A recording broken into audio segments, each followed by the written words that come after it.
नमस्कार. आज आपण एका अशा काळात जाणार आहोत ज्याने मराठी भाषा आणि साहित्याचा चेहराच बदलून टाकला. हो, आपण बोलतोय भाषांतर युगाबद्दल, ज्याने आधुनिक मराठीची पायाभरणी केली. पण आधी एक साधासा प्रश्न. कोणतीही भाषा, तिचं साहित्य हे आधुनिक कसं होतं? फक्त काही नवीन शब्द वापरले की झालं, की यामागे विचारांची, मूल्यांची एक मोठी क्रांती असते? हाच प्रश्न आपल्याला या सगळ्याच्या मुळाशी घेऊन जाईल. तर आपण बोलतोय 1818 ते 1874 या काळाबद्दल. इतिहासकार याला भाषांतर युग असं म्हणतात. विचार करा, हा तो काळ होता जेव्हा पाश्चिमात्य ज्ञान, सायन्स, साहित्य असं सगळं एक प्रचंड लाटेसारखं मराठीत येऊ लागलं आणि त्याने इथल्या वैचारिक जगात अक्षरशः उलथापालथ घडून आणली. पण हे सगळं सुरू कसं झालं? यामागे एक मोठं मिशन होतं, एक ध्येय होतं. ज्ञानाचा प्रसार करायचा होता आणि सोबतच प्रशासनासाठी एक नवीन शिकलेला वर्ग तयार करायचा होता. बघूया नेमकं काय होतं हे मिशन.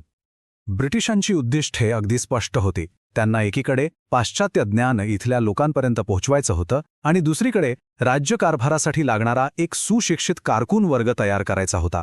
आणि याच कामासाठी माउंट स्टुअर्ट एल्फिन्स्टनच्या मदतीने बॉम्बे नेटिव्ह एज्युकेशन सोसायटी स्थापन झाली. विज्ञानासारखे विषय लोकांपर्यंत त्यांच्याच भाषेत पोचवणं हे या मिशनचं सगळ्यात मोठं ध्येय होतं.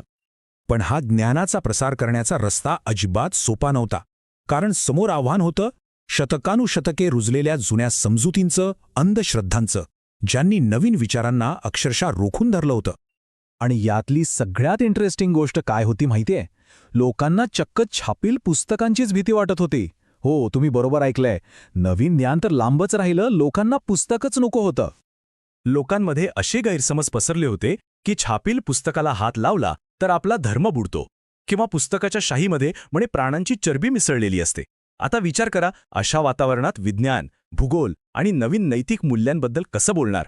हे एक प्रचंड मोठं आव्हान होतं. यावर शाळा पुस्तक मंडळीने एक जबरदस्त आयडिया लढवली. त्यांनी ठरवलं, आधी लोकांचा विश्वास जिंकायचा. मग काय, सुरुवातीला त्यांनी पुराणातल्या कथा, बोधक कथा, म्हणजे जे लोकांना आधीपासूनच माहीत होतं ते छापायला सुरुवात केली. एकदा का लोकांचा पुस्तकांवर विश्वास बसला की मग हळूच विज्ञानाची आणि दुसऱ्या पाश्चात्य विषयांची पुस्तकं आणली. बघा, किती हुशारीने हा बदल घडून आणला गेला.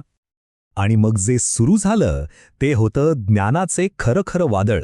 भाषांतरांचं एक असं युग ज्याने मराठी साहित्याचं आणि समाजाचं भविष्य कायमचं बदलून टाकलं. यानंतर तर मराठीत ज्ञानाचा जणू पूरच आला.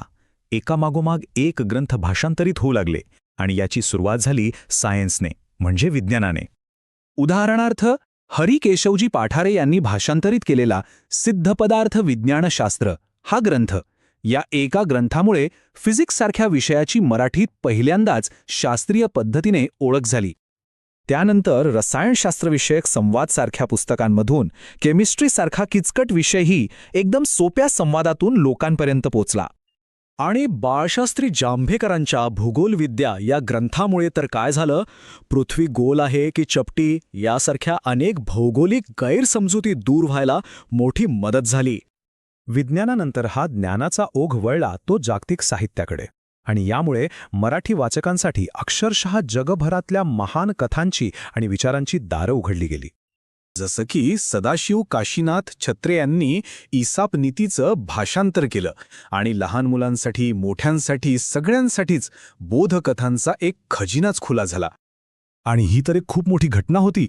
महादेव शास्त्री कोल्हटकरांनी चक्क शेक्सपियरच्या ऑथेल्लोचं भाषांतर केलं. विचार करा, मराठीत भाषांतरित झालेलं हे पहिलं इंग्रजी नाटक होतं. एवढंच नाही, कृष्णशास्त्री चिपळूणकरांनी अरेबियन नाईट्सचं भाषांतर अरबी भाषेतील सुरस गोष्टी या नावानं केलं आणि जागतिक कथांचा तो अद्भुत खजिना आपल्या मराठी वाचकांपर्यंत पोहोचला. पण हा सगळा बदल घडवून आणला कोणी? ह्यामागे काही महान व्यक्ती होत्या. खरं तर ते होते या बदलाचे खरे शिल्पकार. सदाशिव काशीनाथ छत्रे, बाळशास्त्री जांभेकर, हरी केशवजी पाठारे आणि कृष्णशास्त्री चिपळूणकर ही त्या काळातली काही प्रमुख नावं आहेत. या आणि अशा अनेक विद्वानांनी आपल्या अथक परिश्रमांतून आणि भाषेवरील प्रभुत्वातून मराठी साहित्याला एका नव्या उंचीवर नेऊन ठेवलं. सदाशिव काशीनाथ छत्रे यांचं योगदान इतकं मोठं होतं की दादोबा पांडुरंग यांनी त्यांना गद्य ग्रंथांचे जनक अशी पदवी दिली. या एका गोष्टीवरूनच त्यांच्या कामाचं महत्त्व आपल्या लक्षात येतं. या सगळ्या भाषांतरांमुळे फक्त साहित्यच नाही बदललं, तर एका संपूर्ण नवीन संस्कृतीचा पाया रचला गेला. यालाच संमिश्र संस्कृती असं म्हटलं गेलं. म्हणजे काय? तर ही एक प्रकारची हायब्रिड संस्कृती होती, जिथे आपले पारंपरिक भारतीय विचार आणि नव्याने आलेला पाश्चात्य वैज्ञानिक दृष्टिकोन यांचा संगम झाला. जुने आणि नवे विचार एकत्र आले आणि महाराष्ट्राच्या सामाजिक जडणघडणीला एक पूर्णपणे नवी दिशा मिळाली.